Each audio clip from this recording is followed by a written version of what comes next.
Цагдаагийн газар санхүүгийн зохицуулах хороо үн цаасны хороо хамтран 1072 хувьцааг гадуур худалдаж авсан эсэх асуудлаар мэдээлэл хэллээ. Эрдэнэс тавталгаа компанийн хувьцааг Монгол Улсын хурлын 2010 оны 39 дугаар тогтоол болон Монгол Улсын засгийн газрын 2011 оны 98 дугаар тогтоол, 2012 оны 116 дугаар тогтоолуудаар иргэдэд үн төлбөргүй эзэмшүүлэхээр шийдвэрлэсэн. Энэ тогтоолын дагуу тус компанийн хувьцаат үн цаасны төвлөрсөн хадгаламжийн бүртгэлд үн цаасны төлбөр тооцоо төвлөрсөн хадгаламжийн төв компани бүртгэж баталгаажуулжээ. Өөрөөр хэлбэл хувьцааг арилжаалах, хэн нэгэнд бэлэглэх, шилжүүлэх боломж одоохондоо байхгүйг санхүүгийн зохицуулах хороноос тайлбарллаа. Одоогийн байдлаар 2.5 сая орчим иргэний нэрээр бүртгэлтэй байгаа эдгээр хувьцааг арилжаалах, хэн нэгэнд бэлэглэх, шилжүүлэх боломжгүй юм а. Урьдчилан 8 шараг зэрэг хэдэн газар цугларсан зарим иргэдийн ярьсан шиг хувьцааг таваар шиг гараас гарт дамжуулан гэрээ байгуулж зарж болохгүй юм байна. Одоо ямар нэгэн байдлаар худалдаж авсан юм уу, шилжүүлж авсан бол энэ бол хууль бус өмчлөх хэрэг тэр үн дээр бүртгэлгүй, баталгаажихгүй худалдаж авсан этгээдэд бол ямар нэгэн байдлаар өмчлөх үүсэхгүй. Одоогийн анх нөгөө бүртгэлтэй байгаа нэг 2 сая 500 орчим мянган иргэний нэр дээр бүртгэлтэй байгаа хувьцаа байхгүй юу? Тэгэхээр энэ хувьцааг бол чөлөөтэй захиран зарцуулах, бусдад шилжүүлэх, бэлэглэх, барьцаалах, худалдан авах тэр бүх харилцаа бол засгийн газрын холбогдох шийдвэрээр бол тодорхой хугацаанд хязгаарлагдсан байна. Тэгэхээр энэ хугацааг бол одоохондоо яг хэдийнээс энэ хувьцаа олон нийтэд арилжаалагдаж эхлэхий нөгөө эзэмшиж байгаа хүн нь хизэнээс зарж өрж болдог болохын гэдэг мэдээлэл бол одоогоор тодорхойгүй байна.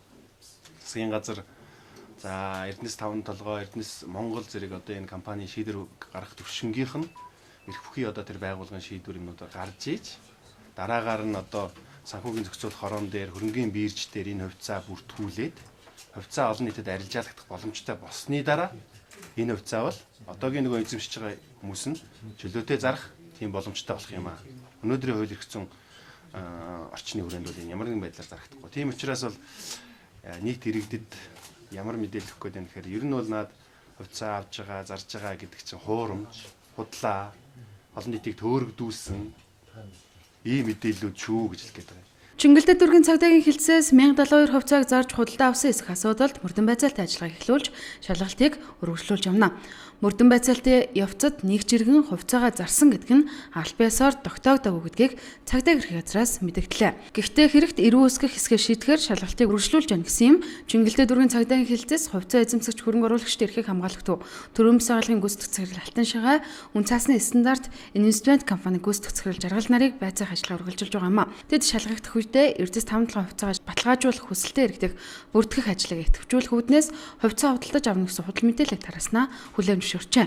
Энэ иргэдийн амд амьтсан яриа одоо тодорхой хувьцааныхаа үнийг үнэлэмжээд хэдэн төгрөгөөр худалдаалж байна гэж энэ амд амьтсан ярианд бүх газруудаар бид нар шалгалтыг хийж байгаа. Одоогоор нэг чиргэн би одоо худалдаалцсан гэдэг нэг чиргэн тогтоогдоогүй.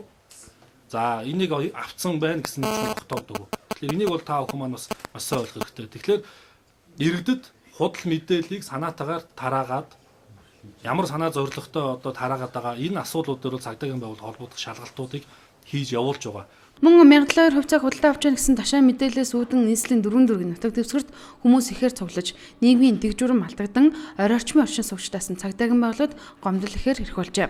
Өнөөдрийн байдлаар Эрдэнэс тавталгаа компани хувьцааны 83 орчим хувийг төр, 17 орчим хувийг 2.5 сая иргэн, тэг зууны 6 орчим хувийг 553 аж ахуй нэгж эзэмшиж байна.